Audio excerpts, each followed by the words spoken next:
faith book, the book of faith, the Word of God, the Bible.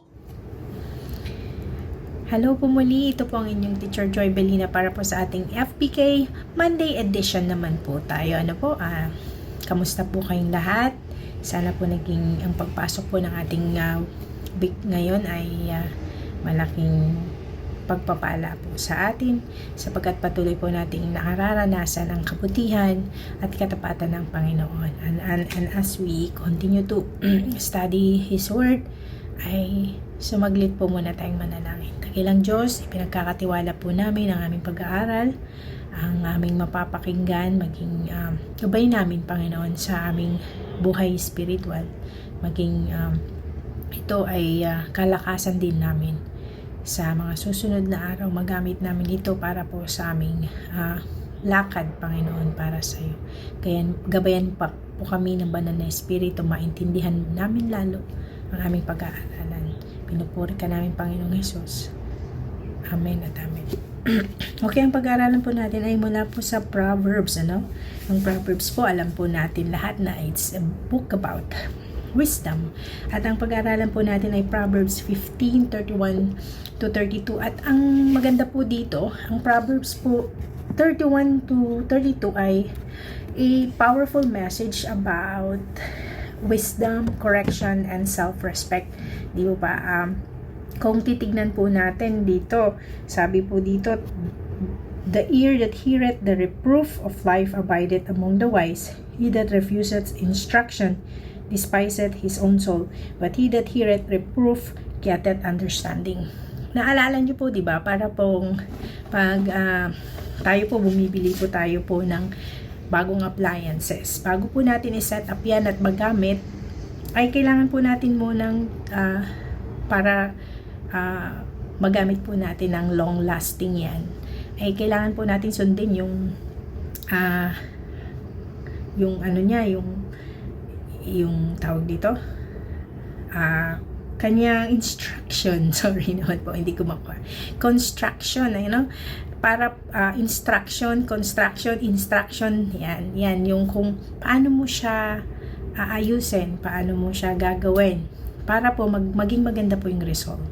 And without instruction, hindi po natin alam kung, lalo na pag bago po sa atin yung isang bagay. So ito po ay tungkol naman sa instruction sa atin ng Panginoon. Ang question po dito ay, are you open to reproof? Are you open to receiving a correction? So, pinapakita po sa atin ng aklat na ito na being teachable includes po yung magkaroon tayo ng fear at humility.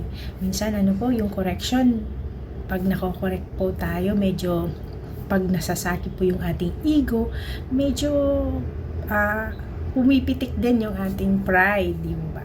Kasi nga lalo na po pagka medyo alam mo namang hindi ka ganon, tapos medyo napitik yung ego mo. So parang minsan ayaw din natin ng correction. Pero ano po ba ang sabi sa atin ng makukuha din natin sa aklat din ng Proverbs naman, Sabi niya dun sa Proverbs 1:7, the fear of the Lord is the beginning of knowledge, and full despise wisdom and instruction.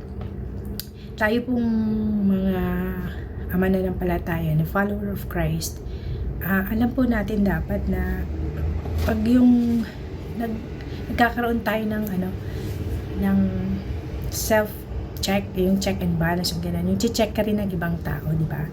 So, minsan ang nangyayari, kaya po masakit ang isang criticism, hindi natin tinatanggap na constructive ito.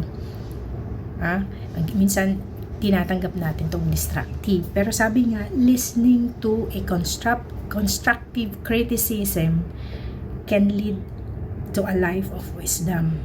Di po ba? Pagka tinanggap natin yung mga criticism na alam natin makakatulong sa atin, it will give us a pathway towards understanding and knowledge about things na hindi natin alam. Kasi hindi lahat ng bagay alam po natin. natin.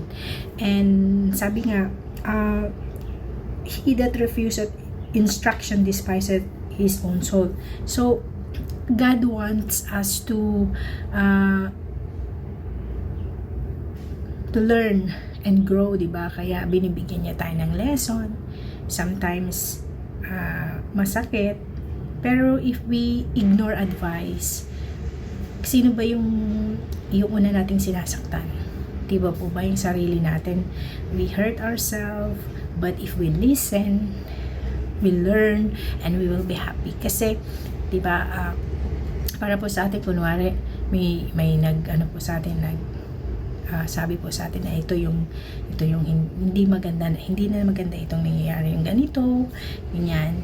Tapos, syempre po, iisipin din natin yun, nakakabuti na ba ito sa harap ng Panginoon? Am I pleasing the Lord? Lumalakad na ba ako ng merong teachable heart with humility and na nagiging blessing pa ba ako sa ibang tao?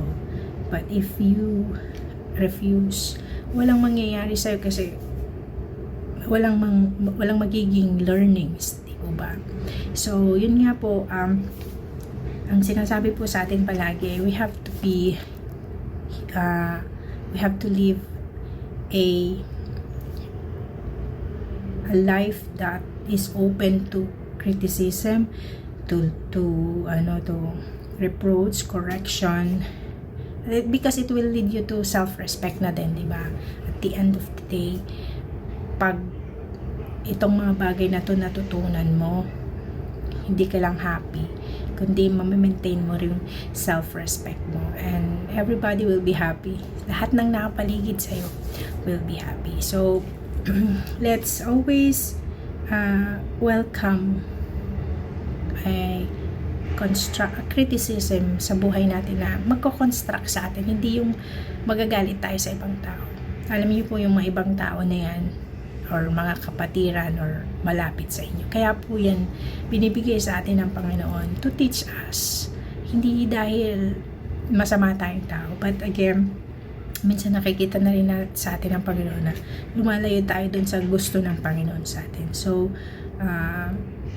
meron talagang ipapadala ang Panginoon para i-correct tayo. And I hope na ipag-pray natin na magkaroon tayo ng pusong laging open for correction. Kasi ganun talaga pagka mananampalataya ka, you're a follower of Jesus Christ. Kailangan i-check din natin yung mga sarili natin. Kasi maraming nakatingin sa atin. And sabi nga, tayo yung pinaka-powerful na tool for evangelism. At yung buhay natin yung pinaka powerful proof ng pagbabago ng Panginoong Jesucristo sa ating buhay. So, kailangan nating alagaan yun. We have to live a life with wisdom, full of wisdom, correction, and self-respect that's coming from the Lord.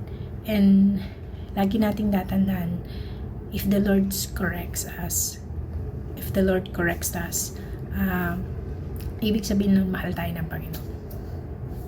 So, ayun po, sana po makita palagi nila ang Panginoong Jesus sa ating buhay, and mabuhay tayo ng may pagpapakumbaba at pag-ibig sa bawat isa. Magandang araw po muli. Ito po ang inyong Teacher Joy Belina para po sa ating FBK. Salamat po and God bless.